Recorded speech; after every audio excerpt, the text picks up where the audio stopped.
I found this symposium very valuable. Events like this bring us together to talk about different perspectives, to introduce each other to the way others are doing things in the same topic. And it's a great learning experience for an organization like United States Space Command. We're the newest combatant command, and we've just found ourselves trying to figure out how we actually embrace and execute women, peace, and security. And so hearing from all the different experts here was tremendously valuable in helping us form our plan going forward. Well, one of the key messages I think I have for the rest of the participants here at the symposium is help us shape the future of WPS in the space domain. I learned a lot from listening to everybody talking about it, but we have an opportunity to do this right from the start. Unlike other combatant commands living in other regions of the world that already have to deal with, cultures that think a different way, that have existing processes and structures that keep us from being able to easily implement women, peace, and security. Space does not have that.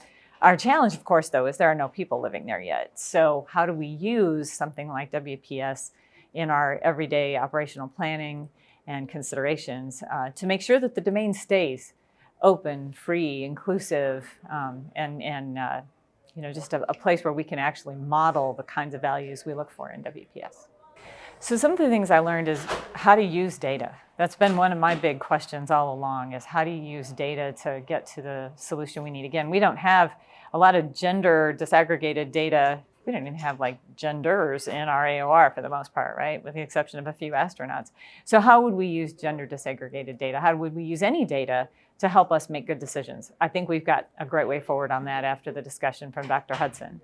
Some of the other things are just figuring out how to do outreach, listening to some of the writers of articles. They talked about looking at the way other countries view gender and how they utilize women in their government and in their service. And we do a lot of partnership. So knowing what those other countries are doing is super valuable to helping us kind of shape our future engagements with countries. Maybe not even the countries we think we're going to engage with. Maybe it's our competition.